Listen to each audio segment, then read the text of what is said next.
তোমাদের উপরে রোজা ফরজ করা হয়েছে, তোমাদের উপরে সিয়ামকে ফরজ করা হয়েছে, যেমনটা তোমাদের পূর্ববর্তীদের উপরে ফরজ করা হয়েছিল। জোরে বলুন সুবহানাল্লাহ। লাআল্লাকুম তাত্তাকুন, যাতে করে তোমরা মুত্তাকিন হতে পারো, যাতে করে তোমরা পরহেজগার হতে পারো। জোরে বলুন সুবহানাল্লাহ। সুতরাং রব্বুল আলামিন উক্ত আয়াতের মধ্যে রমজান মাসের এই যে রোজা, রমজান মাসের এই যে সিয়াম, এই সিয়ামের উদ্দেশ্যকে আল্লাহ তাআলা এই জায়গায় পুরোপুরি ভাবে ব্যক্ত করে দিয়েছেন, ঠিক কি না? রমজানের যে উদ্দেশ্য, সিয়ামের যে উদ্দেশ্য আল্লাহ তাআলা এই আয়াতের মধ্যে স্পষ্ট করে দিয়েছেন, দেন নাই? কি বলেছেন? লাআল্লাকুম তাত্তাকুন, যাতে করে তোমরা মুত্তাকিন হতে পারো, তোমরা পরহেজগার হতে পারো, আল্লাহ সচেতন হতে পারো। তার মানে আমরা বুঝতে পারলাম এই রমজান মাসের যে সিয়াম, এই রমজান মাসের যে রোজা, এটার মেন উদ্দেশ্য হচ্ছে তাকওয়াশীল হওয়া, আল্লাহ সচেতন হওয়া, আল্লাহ কনসাসনেস আমাদের মধ্যে গ্রো করা। এটাই তো রোজার প্রাইম অবজেক্টিভ, তাই না? এটাই তো সেন্ট্রাল থিম সিয়ামের। অনেকে আমরা মনে করি, অনেকে যদি আপনি জিজ্ঞাসা করেন যে রোজার উদ্দেশ্যটা কি, সিয়ামের উদ্দেশ্য কি, তো অনেকে বলে যে আল্লাহর আদেশ পালন করা, সারা দিন না খেয়ে থাকা, গরিব দুঃখীদের কষ্টটাকে বুঝানো। না, এটা রোজার মেন উদ্দেশ্য নয়। রোজার মেন উদ্দেশ্য বা মাকসাদ হচ্ছে লাআল্লাকুম তাত্তাকুন, যাতে করে তোমরা মুত্তাকিন হতে পারো, যাতে করে তোমরা পরহেজগার হতে পারো, যাতে করে তোমরা আল্লাহ সচেতন হতে পারো। জোরে বলুন সুবহানাল্লাহ। আমার প্রিয় ভাইরা, আমাদের এভাবে মনে করতে হবে যে আমরা যাই করি না কেন, whatever I do Allah is watching, আমরা যাই করি না কেন আল্লাহ তাআলা আমাদের দেখছেন। জোরে বলুন সুবহানাল্লাহ, তাই না? আমরা পৃথিবীতে এমন কোন কাজ করতে পারবো যে কাজটা আমরা আল্লাহকে ফাঁকি দিয়ে করতে পারবো? ক্ষমতা আছে কারো? কারোর ক্ষমতা নাই। আমার প্রিয় ভাইরা, আমরা আল্লাহকে ফাঁকি দিয়ে কোনো কাজই করতে পারবো না, তাই না? তাহলে আমি বলি, রমজানের মেন উদ্দেশ্য, রমজানের মেন মাকসাদ হচ্ছে লাআল্লাকুম তাত্তাকুন, যাতে করে আমরা মুত্তাকিন হতে পারি, যাতে করে আমরা পরহেজগার হতে পারি। দেখুন, সাহাবাদের কাছ থেকে তাকওয়ার একটা খুব সুন্দর সংজ্ঞা আপনাদেরকে দিচ্ছি। হযরত ওমর রাদিয়াল্লাহু তাআলা আনহু একদিন উবাই ইবনে কাবকে জিজ্ঞাসা করলেন, ইয়া উবাই, মা হুয়া তাকওয়া? উবাই, তাকওয়া কাকে বলে? হোয়াট ইজ তাকওয়া? তাকওয়া কাকে বলে বলো। তখন উবাই বিন কাব প্রশ্নের উত্তর না দিয়ে তিনিও আবার একটা প্রশ্ন ছুড়লেন, আমা সালাকতা তারিকান যাসাউ? হে আমিরুল মুমিনিন, আপনি কি কোনদিন কাঁটাযুক্ত রাস্তা দিয়ে মরুভূমিতে হেঁটেছেন? হযরত আমিরুল মুমিনিন ওমর রাদিয়াল্লাহু তাআলা আনহু বললেন, বালা, জি হ্যাঁ, হেঁটেছি। তখন উবাই ইবনে কাব বললেন, কাইফা আমিলতা? কিভাবে হেঁটেছেন? হযরত ওমর রাদিয়াল্লাহু তাআলা আনহু বললেন, সাম্মারতু ওয়াজতাহাদতু, আমি আমার জামা কাপড়গুলোকে আঁটো-সাঁটো করে ধরে এমন ভাবে হেঁটেছি যাতে করে ওই মরুভূমির ক্যাকটাস আর গুল্মলতার কাঁটা আমার গায়ে না বিধে। তখন উবাই ইবনে কাব বললেন, ইয়া আমিরুল মুমিনিন, ফাযালিকা হুয়াত তাকওয়া, আপনি তো ঠিকই, সিরাতে মুস্তাকিমের পথে চলার নামই হলো তাকওয়া। জোরে বলুন সুবহানাল্লাহ। যেই পথ দুনিয়াতে শুরু হয়েছে আর জান্নাতের ভিতরে গিয়ে খতম হয়ে গেছে। জোরে বলুন সুবহানাল্লাহ। তাহলে এইভাবে দুনিয়ার জীবনটা, এইভাবে দুনিয়ার পুরো জিন্দেগিটা কাটাতে পারবেন কি পারবেন না? পারবেন না? দেখুন, তাকওয়ার আরেকটা সংজ্ঞা বলছি, মন দিয়ে শুনবেন, তাহলে বুঝতে পারবেন। এটাও হযরত ওমর ফারুক রাদিয়াল্লাহু তাআলা আনহু থেকে নেওয়া।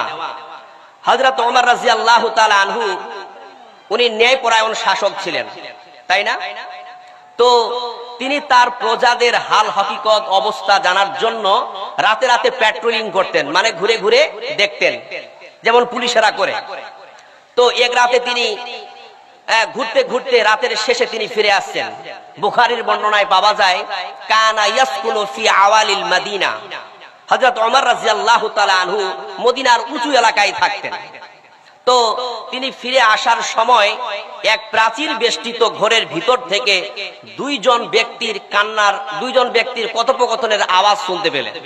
থমকে দাঁড়ালেন, একজন বৃদ্ধা মহিলা আর একজন যুবতী নারী, যুবতী মেয়ে।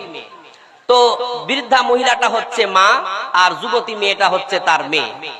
তো তার মা তার মেয়েকে বলছে যে ও আমার মেয়ে, তাড়াতাড়ি করে উটের দুধ দহন কর আর ওই দুধের মধ্যে পানি মিশিয়ে দে, কালকে মদিনার বাজারে দাম বেশি পাওয়া যাবে। তখন মেয়েটা তার মাকে বলছে যে মা, আপনি কি জানেন না যে দুধে পানি মেশানোকে ওমরে ফারুক রাদিয়াল্লাহু তাআলা আনহু দণ্ডনীয় অপরাধ বলে ঘোষণা করেছেন? তখন তার মা তার মেয়েকে বলছে, তুর পাগলি, এত ভোর রাতে উমরে ফারুক আসবে কোত্থেকে?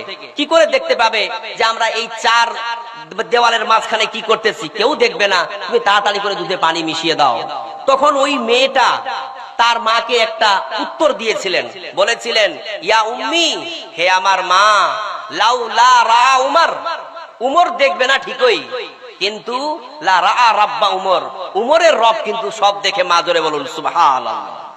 দিস ইজ কল্ড তাকওয়া। এটাই হচ্ছে তাকওয়া।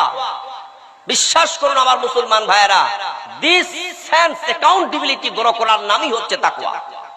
তাহলে আমরা বুঝতে পারলাম এই যে আমাদের আসন্ন রমজান, যে রমজান আমাদের আগামী দিনে আসতে চলেছে, এই রমজান হয়তো আমাদের ভাগ্যে জুটে যেতে পারে। তাহলে এই রমজানে যে আমরা সিয়াম সাধনাগুলো করব, এই রমজানে যে আমরা রোজাগুলো রাখবো, এই রোজার মেন উদ্দেশ্য, এই রোজার মেন মাকসাদ হচ্ছে লাআল্লাকুম তাত্তাকুন, যাতে করে আমরা মুত্তাকিন হতে পারি, যাতে করে আমরা পরহেজগার হতে পারি। এই রোজার উদ্দেশ্য এটা নয় যে আমরা সারাদিন না খেয়ে থাকবো, এই রোজার উদ্দেশ্য এটা নয় যে আমরা গরিব দুঃখীদের কষ্ট অনুধাবন করব, বরং এই রোজার উদ্দেশ্য হচ্ছে লাআল্লাকুম তাত্তাকুন, যাতে করে আমরা তাকওয়াশীল হতে পারি, যাতে করে আমরা মুত্তাকিন হতে পারি, যাতে করে আমরা আল্লাহ সচেতন হতে পারি, আল্লাহ ভীরু হতে পারি। জোরে বলুন সুবহানাল্লাহ। তাহলে এই রমজানের রোজাগুলো তো রাখবেন, রাখবেন না? অবশ্যই রাখবেন ইনশাআল্লাহ। এই রমজান মাসের রোজাগুলোকে ভালোভাবে পালন করবেন। বিশ্বাস করুন, এই রমজান মাসের রোজাগুলোতে আমরা যদি রাখি, রোজাগুলোকে যদি আমরা রাখি, পালন করি, আল্লাহ কত যে আমাদেরকে ফজিলত দান করবেন আপনি কল্পনাই করতে পারবেন না। চলুন কয়েকটি হাদিস আপনাদের সামনে পেশ করি। যদি আমরা এই রমজান মাসের রোজাগুলো পালন করি, তাহলে আমরা কত ফজিলতে, আমরা কত গুণে গুণান্বিত হব, কত ফজিলতে আমরা মালামাল হয়ে যাব। চলুন বিশ্বনবী কি বলছেন শুনে আসি। বিশ্বনবী বলেন, মান সামা রমজানা ঈমানান ওয়া ইহতিসাবান গুফিরা লাহু মা তাকাদ্দামা মিন জামবিহি। বিশ্বনবী বলেন, যদি কোনো ব্যক্তি ঈমানের অবস্থায় নেকির আশায় যদি এই রমজানের সিয়ামগুলোকে পালন করে, রোজাগুলোকে পালন করে, রব্বুল আলামিনের নবী বলেন তার বিগত জীবনের সমস্ত গুনাহ আল্লাহ পাক রব্বুল আলামিন মাফ করে দেবেন। জোরে বলুন সুবহানাল্লাহ। চিন্তা করুন, যদি আমরা এই রমজান মাসের রোজাগুলো পালন করি, বিশ্বনবী সুস্পষ্ট হাদিসের মধ্যে বলছেন, মা তাকাদ্দামা মিন জামবি, আল্লাহ তাআলা তার পূর্বের সমস্ত গুনাহ মাফ করে দেবেন। জোরে বলুন সুবহানাল্লাহ। শুধু তাই নয়, আমাদেরকে এই পৃথিবী ছেড়ে একদিন চলে যেতে হবে কবরের মাঝারে। কবর থেকে উঠে আবার একটা বিশাল ময়দানে আমাদেরকে উপস্থিত হতে হবে। সেই ময়দানটার নাম হচ্ছে হাসরের মাঠ, কিয়ামতের মাঠ। ওই কিয়ামতের দিনে এই রোজা আমাদের জন্য সুপারিশ করবে, এই সিয়াম আমাদের নাজাতের জারিয়া হবে, যদি আমরা এই রমজান মাসের এই সিয়ামগুলোকে পুঙ্খানুপুঙ্খ রূপে আদায় করতে পারি। কেননা বিশ্বনবী বলেন, আসসিয়ামু ওয়াল কুরআনু ইয়াসফাআনি লিল আবদি। কেননা বিশ্বনবী বলেছেন সুস্পষ্ট হাদিস, রমজান মাসের কোরআন মাজিদ কঠিন কিয়ামতের দিন বান্দার জন্য সুপারিশ করবে। জোরে বলুন সুবহানাল্লাহ। রমজান মাসের এই রোজা আল্লাহকে বলবে, আল্লাহ তুমি তোমার এই বান্দাকে মাফ করে দাও, আল্লাহ গো তুমি তোমার এই বান্দাকে নাজাত দিয়ে দাও, পরিত্রাণ দিয়ে দাও। কারণ তোমার এই বান্দাটা সকাল থেকে নিয়ে সন্ধ্যা পর্যন্ত পানাহার, স্ত্রী সহবাস এবং গর্হিত কর্ম থেকে নিজেকে বিরত রেখেছিল, আমাকে পালন করেছিল। আমি সিয়াম আল্লাহ তোমার কাছে সুপারিশ করতেছি, আল্লাহ গো তুমি তোমার এই বান্দাকে মাফ করে দিও। সুবহানাল্লাহ। শুধু তাই নয়, এই রকম ভাবে কোরআনও সেই দিন সুপারিশ করবে। কোরআন আল্লাহকে বলবে, আল্লাহ তোমার এই বান্দাকে তুমি মাফ করে দাও, তোমার এই বান্দাকে তুমি নাজাত দিয়ে দাও আল্লাহ। কারণ তোমার এই বান্দাটা রাতের ঘুম হারাম করে দিয়ে আমাকে তেলাওয়াত করেছিল, আমাকে পাঠ করেছিল, সিনেমা দেখা বন্ধ করে দিয়ে, মোবাইল চ্যাটিং বন্ধ করে দিয়ে, ফালতু সময় নষ্ট করা বন্ধ করে দিয়ে গভীর রাত পর্যন্ত আমি কোরআনকে তেলাওয়াত করেছিল আল্লাহ। সুতরাং আমি কোরআন তোমার কাছে সুপারিশ করতেছি আল্লাহ গো, তুমি এই কঠিন কিয়ামতের দিনে তোমার এই বান্দাকে নাজাত দিয়ে দিও। জোরে বলুন সুবহানাল্লাহ। তার মানে আমরা বুঝতে পারলাম কঠিন কিয়ামতের দিন এই রমজান মাসের রোজা আর কোরআন আমাদের জন্য শাফাআত করবে, আমাদের জন্য সুপারিশ করবে, আমাদের মুক্তির জন্য, আমাদের নাজাতের জন্য। তাহলে বলুন তো প্রিয় ভাইরা, বলুন তো বাজারগাঁও ডালখোলার মানুষেরা এই রমজান মাসের রোজাগুলো পালন করবেন তো? হ্যাঁ, আসন্ন রমজানে ওয়াদা করুন আল্লাহর কাছে যে আল্লাহ প্রত্যেকটা রোজা পুঙ্খানুপুঙ্খরূপে পালন করব। এটা আল্লাহকে বলুন। ইনশাআল্লাহ কঠিন কিয়ামতের দিন এই রমজান মাসের রোজা আপনার জন্য নাজাতের জারিয়া হয়ে যাবে, আপনার জন্য মুক্তির মাধ্যম হয়ে যাবে। জোরে বলুন সুবহানাল্লাহ। শুধু তাই নয়, বিশ্বনবী আরেকটি হাদিসের মধ্যে বলেন ফাইনাল জান্নাতা সামানিয়াতু আবওয়াবিন, জান্নাতের মোট দরওয়াজা হচ্ছে 8টা, জান্নাতের মোট দরওয়াজা 8টা, এবং সেই 8টা দরওয়াজার মধ্য থেকে ফিহা বাবু ইউসাম্মার রায়্যান, ওই 8টা দরওয়াজার মধ্য থেকে একটা দরজার নাম হলো রায়্যান। বিশ্বনবী বলেন লা ইয়াদখুলুহু ইল্লা সাইমুন, রোজাদার ব্যক্তি ছাড়া, রোজাদার ব্যক্তি ছাড়া ওই রায়্যান জান্নাত দিয়ে, ওই রায়্যান গেট দিয়ে জান্নাতের মধ্যে পৃথিবীর কোনো মানুষ প্রবেশ করবে না। সুতরাং এই পৃথিবীতে যারা সিয়াম পালন করবে, রোজা রাখবে, সমস্ত রোজাদার ব্যক্তিরা ওই রায়্যান গেট দিয়ে জান্নাতের মধ্যে প্রবেশ করবেন।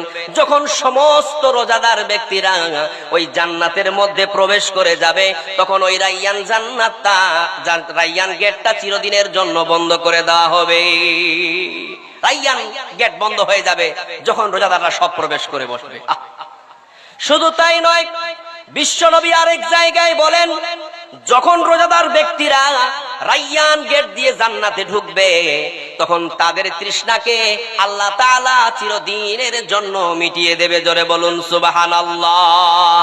সুতরাং আমার মুসলমান ভাইরা, আমার বাপজিরা, আমার তরুণ যুবক ভাইরা, এই যে আমরা সারা দিন না খেয়ে রোজা থাকবো, তৃষ্ণার্ত হয়ে যাব, আল্লাহর কসম করে বলি এই তৃষ্ণার্ত থাকার কারণে, এই কষ্ট করার কারণে আল্লাহ তাআলা আপনাকে এমন গেট দিয়ে জান্নাতে ঢুকাবে যে আপনার তৃষ্ণা চিরদিনের জন্য আল্লাহ মিটিয়ে দেবে।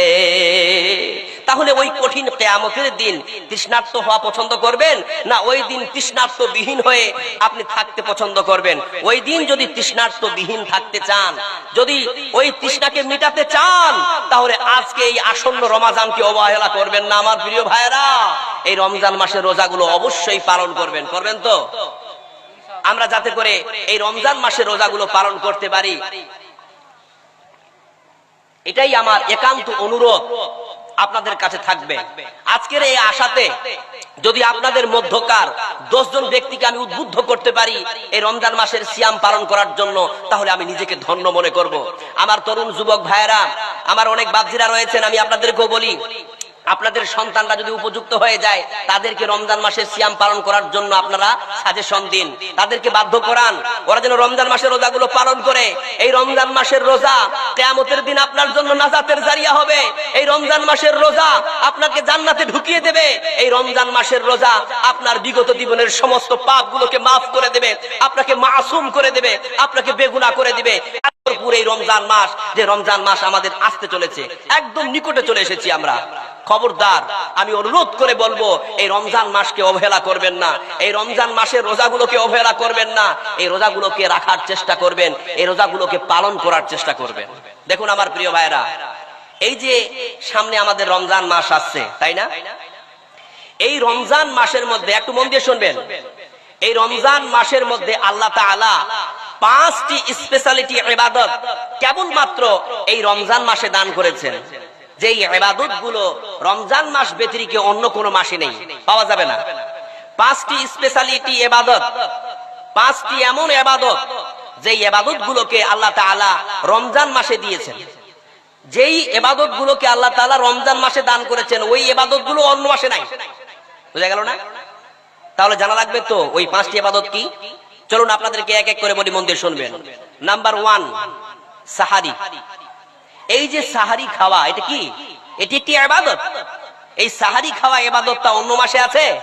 নাই, শুধুমাত্র কেবলমাত্র এই রমজান মাসে, তাই না? তাহলে সাহারি খাওয়া ইবাদত। সাহারি খাওয়ার ব্যাপারে বিশ্বনবী বলেছেন, তাসাহারু ফাইন্না ফিস সাহুরি বারাকা। বিশ্বনবী বলেন, তোমরা সাহারি খাও, কেননা এই সাহারির মধ্যে তোমাদের জন্য বরকত রয়েছে, তোমাদের জন্য কল্যাণ রয়েছে। তার মানে আমরা বুঝতে পারলাম, এই যে বিশ্বনবী বললেন তাসাহারু ফাইন্না ফিস সাহুরি বারাকা, তোমরা সাহারি খাও, কেননা এই সাহারির মধ্যে তোমাদের জন্য বরকত রয়েছে, তোমাদের জন্য কল্যাণ রয়েছে। চিন্তা করুন, তার মানে আমরা যখন সাহারি খাই, এই সাহারির মধ্যে আল্লাহ তাআলা আমাদেরকে বরকত দেন, ঠিক কি না? তাহলে এই যে আমাদের বরকত আমাদের মধ্যে আসছে এই সাহারির মাধ্যম দিয়ে, সাহারি আমাদের জন্য একটা স্পেশালিটি ইবাদত, যে ইবাদতটা কেবলমাত্র আল্লাহ তাআলা আমাদেরকে রমজানে দান করেছেন। 2 নম্বর স্পেশালিটি ইবাদত হচ্ছে ইফতার। এই যে আমরা দিন শেষে যখন মাগরিবের আজান হয়ে যায়, আমরা রোজাটাকে ভঙ্গ করি, যেই খিজুর বা পানির মাধ্যম দিয়ে আমরা রোজাটাকে ভঙ্গ করি, এটাকে কি বলে? এটাকে ইফতার বলে না? দেখুন এই ইফতারের ব্যাপারে বিশ্বনবী কি বলেছেন, চলুন একটা হাদিস থেকে শুনি। বিশ্বনবী বলেন, লা ইয়াজালুন নাসু বিখাইরিন আজ্জালুল ফিতরা। যতক্ষণ মানুষেরা তাড়াতাড়ি করে ইফতার করবে, যতদিন মানুষেরা নির্দিষ্ট সময়ের মধ্যে আজ্জালুল ফিতরা, তাড়াতাড়ি করে ইফতার করবে, সঠিক সময় ইফতার করবে, ততদিন মানুষেরা কল্যাণের মধ্যে থাকবে। জোরে বলুন সুবহানাল্লাহ। তার মানে আমরা বুঝতে পারলাম, যদি আমরা সঠিক সময়ে নির্ধারিত সময়ে ইফতার করি, তাহলে আমাদের উপরে আল্লাহর কল্যাণ বর্ষিত হবে, আমরা কল্যাণের মধ্যে থাকবো। তাহলে এটা একটি ইবাদত নয়? জি হ্যাঁ, এটি একটি ইবাদত। তাহলে কয়টা হলো? একটা হলো সাহারি খাওয়া, আর একটা হলো ইফতার করা। চলুন 3 নম্বর স্পেশালিটি ইবাদতটা বলি। 3 নম্বর স্পেশালিটি ইবাদত হচ্ছে তারাবির নামাজ আদায় করা।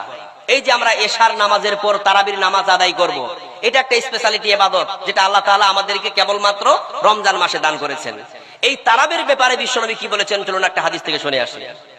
বিশ্বনবী বলেন, মান কামা রমজানা ঈমানান ওয়া ইহতিসাবান গুফিরা লাহু মা তাকদ্দামা মিন জামবিহি।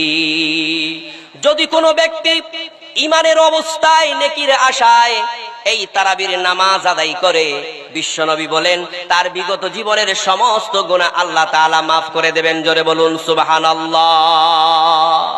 তার মানে আমরা বুঝতে পারলাম, যদি আমরা রমজান মাসে এই তারাবির নামাজটাকে পুঙ্খানুপুঙ্খরূপে আদায় করি, এই তারাবির নামাজের ফজিলত হলো যে এই তারাবির নামাজের বিনিময়ে আল্লাহ তাআলা আমাদের বিগত জীবনের সমস্ত পাপ মাফ করে দেবে। কটা হলো? 3টা হলো না? একটা সাহারি, একটা ইফতার, আর একটা হলো তারাবির নামাজ। চলুন 4 নম্বরটা বলি। 4 নম্বরটা হচ্ছে লাইলাতুল কদর। লাইলাতুল কদর, লাইলাতুল কদর কত বড় মারাত্মক স্পেশালিটি ইবাদত, যে লাইলাতুল কদরের ব্যাপারে আল্লাহ তাআলা স্বয়ং বলেছেন, লাইলাতুল কদরে খায়রুম মিন আলফি শাহর। লাইলাতুল কদরের এক রাতের ইবাদত হচ্ছে অন্য দিনের, মানে অন্য রাতের 1000 মাসের ইবাদতের চেয়ে উত্তম। জোরে বলুন সুবহানাল্লাহ। চিন্তা করতে পারেন। এই বিষয়ে বিশ্বনবী বলেন, মান কামা লাইলাতুল কদরি ঈমানান ওয়া ইহতিসাবান গুফিরা লাহু মা তাকদ্দামা মিন জামবিহি। যদি কোনো ব্যক্তি রমজান মাসে লাইলাতুল কদরের রাত্রি জাগরণ করে, বিশ্বনবী বলেন এটা যদি সে ঈমানের অবস্থায় আর নেকির আশায় করে থাকে, তার বিগত জীবনের সমস্ত গুনাহগুলোকে, সমস্ত অপরাধগুলোকে আল্লাহ তাআলা মাফ করে দেবেন। জোরে বলুন সুবহানাল্লাহ। তাহলে আমরা যদি এই রমজান মাসে এই লাইলাতুল কাদরের রাত্রিগুলোকে জাগরণ করি, যেগুলো আমাদের শেষ দশকের বিজয় রাত্রিগুলো হবে, তো এই রাত্রিগুলোতে যদি আমরা লাইলাতুল কাদরের রাত্রি জাগরণ করি, এই লাইলাতুল কাদরের রাত্রির জাগরণের ফজিলত হিসাবে আল্লাহ তাআলা বলছেন, বিশ্বনবী বলেছেন যে তার বিগত জীবনের সমস্ত পাপ আল্লাহ তাআলা মাফ করে দেবেন। জোরে বলুন সুবহানাল্লাহ। তাহলে কটা হলো ভাই? 4টা হলো না? চলুন 5 নম্বরটা বলি। 5 নম্বরটা হচ্ছে ইতিকাফ। মান ইতিকাফা আসরান ফি রমাদান কানা কাহাজ্জাতাইন ওয়া উমরাতাইন। যদি কোনো ব্যক্তি এই রমজান মাসের শেষ দশকে ইতিকাফ করে, বিশ্বনবী বলেন ইতিকাফ করার কারণে আল্লাহ পাক রব্বুল আলামিন তাকে তার আমলনামায় 2টা হজ আর 2টা উমরা করার সমান নেকি দিয়ে দেবেন। জোরে বলুন সুবহানাল্লাহ। সুতরাং আমার ডালখোলার প্রিয় ভাইরা, বাজার গায়ের প্রিয় ভাইরা, যদি আমরা রমজান মাসে এই 5টি স্পেশালিটি ইবাদতকে যদি আমরা পালন করতে পারি, তাহলে আল্লাহ পাক রব্বুল আলামিন আমাদের আমলনামাকে নেকিতে পরিপূর্ণ করে দেবেন। ঠিক কিনা? কত নেকি দিবেন আপনি? আপনি সাহারি খাবেন, আপনার উপরে আল্লাহর বরকত হবে।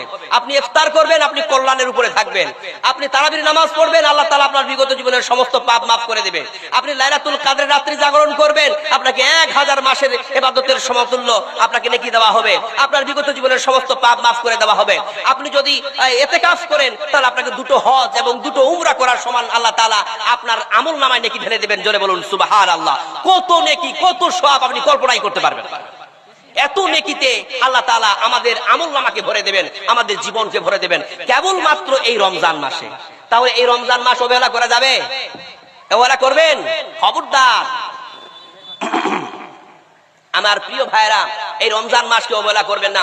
মনে করবেন আমার প্রিয় বাপজিরা, আমার তরুণ যুবক ভাইরা, এই রমজান মাস হচ্ছে আমাদের পাপগুলোকে, আমাদের অপরাধগুলোকে, আমাদের গুনাহগুলোকে মাফ করিয়ে নেওয়ার মাস, তাই না?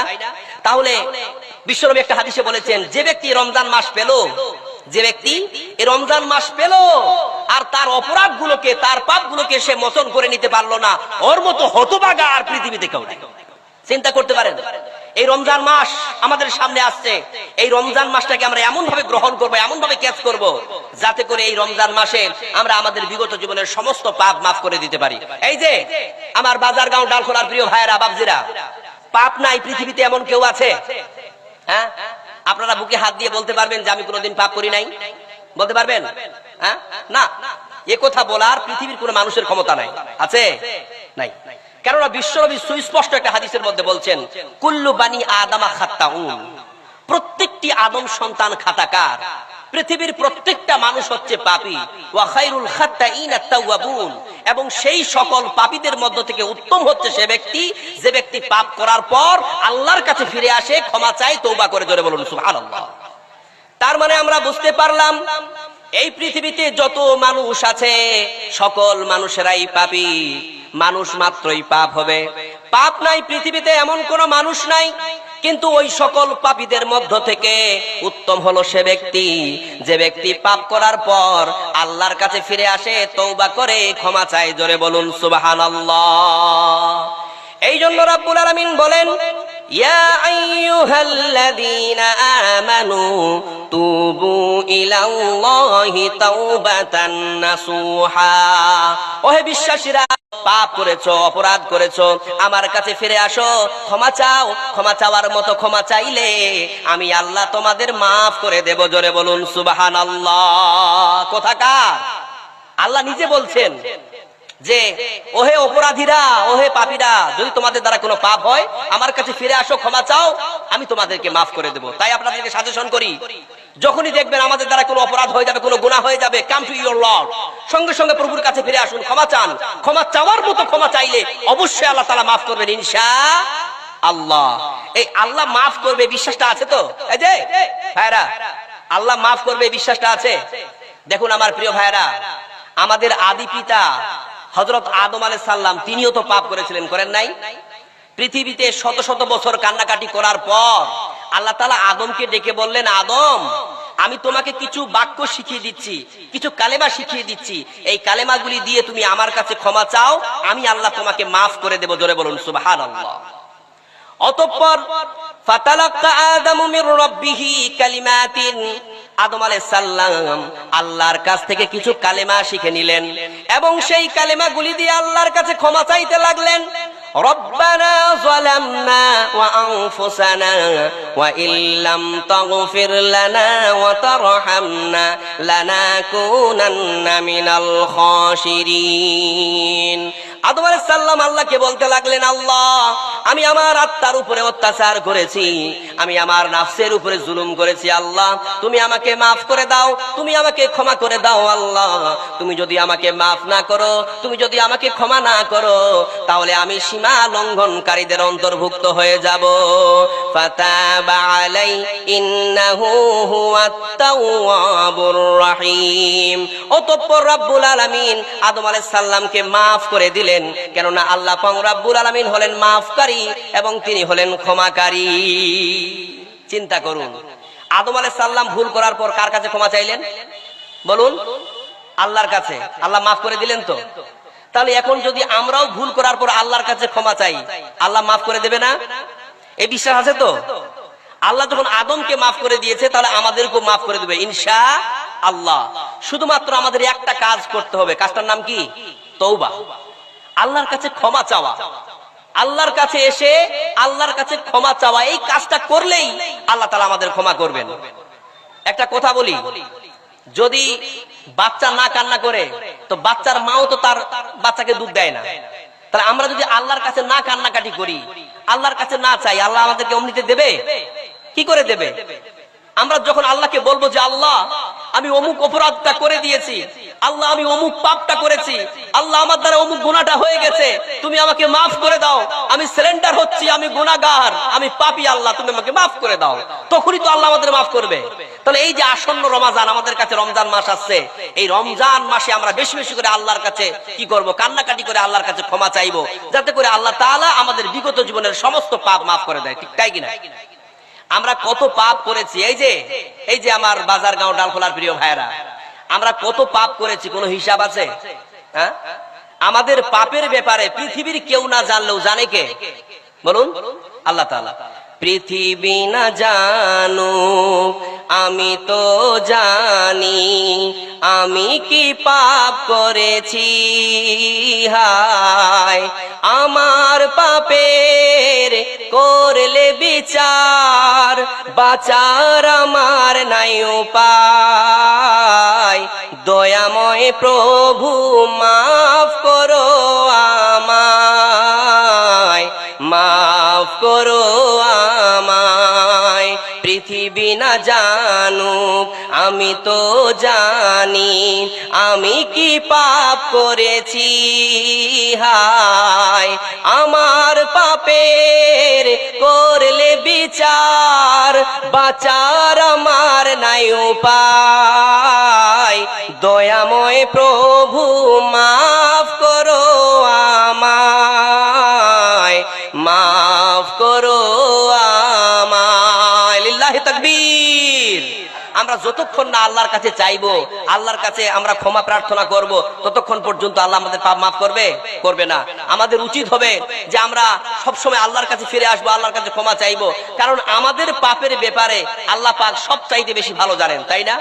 আর আমাদের পাপকে কেবলমাত্র আল্লাহই মাফ করতে পারেন। তাহলে আমাদের পাপের ব্যাপারটা আল্লাহ বেশি ভালো জানেন, আমাদের পাপ আল্লাহই মাফ করতে পারেন, পৃথিবীর কোনো মানুষ মাফ করতে পারবে না।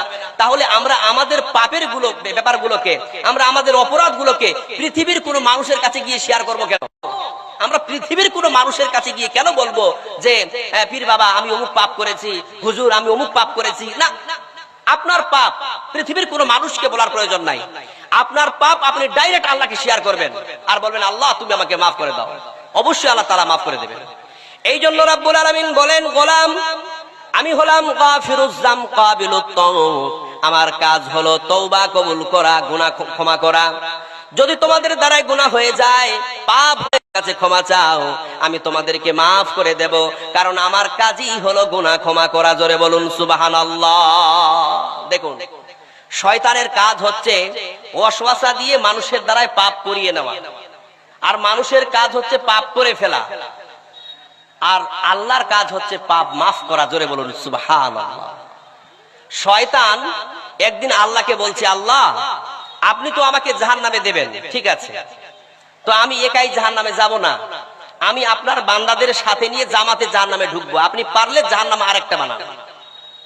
তখন আল্লাহ তাআলা বলে, এই শয়তান, ইউ চ্যালেঞ্জড মি, তুই আমার সঙ্গে চ্যালেঞ্জ করিস, তুই জানিস I am the great king of kings, the maharaja, আমি রাজার বড় রাজা মহারাজা, তুই আমার সঙ্গে চ্যালেঞ্জ করলি, ওকে ডান, আই অ্যাকসেপ্টেড ইওর চ্যালেঞ্জ, আমি তোমার চ্যালেঞ্জ গ্রহণ করলাম।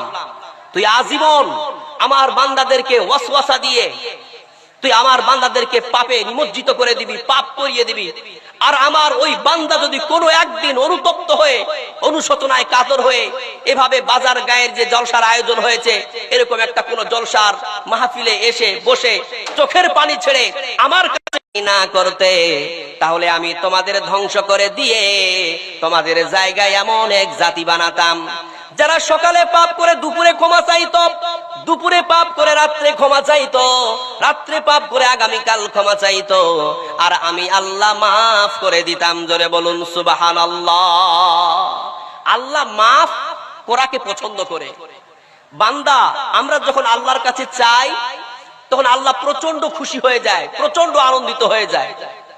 আল্লাহ পছন্দ করে, আল্লাহ চান যে আমার বান্দা আমার কাছে চাক, আমার বান্দা আমার কাছে গিড়গিড়াক, আমার বান্দা আমার কাছে এসে চোখের পানি ছেড়ে আমার কাছে চাক, এটা আল্লাহ পছন্দ করে।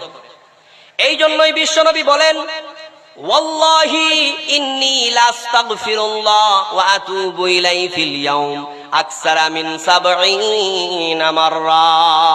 বিশ্বনবী বলেন, আল্লাহর কসম, আমি প্রতিদিন ৭০ বারেরও বেশি আল্লাহর কাছে তওবা ইস্তেগফার করি। জোরে বলুন সুবহানাল্লাহ। ও আমার বাজার গায়ের মানুষেরা, ও আমার ডালখোলার প্রিয় ভাইয়েরা, বিশ্বনবী যদি আল্লাহর কাছে ৭০ বারেরও বেশি তওবা করে আল্লাহর কাছে ক্ষমা চায়, তাহলে আমাদের কতবার আল্লাহর কাছে ক্ষমা চাইতে হবে একবার ভাবুন। কতবার? বিশ্বনবী মাসুম না, বেগুনা না? মাসুম নবী বেগুনা, যার জীবনে কোনো পাপ নাই, কোনো গুনাহ নাই, তাহলে পাপবিহীন নবী যদি দিনে ৭০ বারেরও বেশি আল্লাহর কাছে ক্ষমা চায়, তাহলে আমাদের কতবার আল্লাহর কাছে ক্ষমা চাইতে হবে? আমাদের জীবনটা তো পাপে ভরা, আমরা তো পাপে হাবুডুবু খাচ্ছি, পাপের সাগরে আমরা ডুবে আছি, তাহলে আমাদের কতবার আল্লাহর কাছে ক্ষমা চাইতে হবে?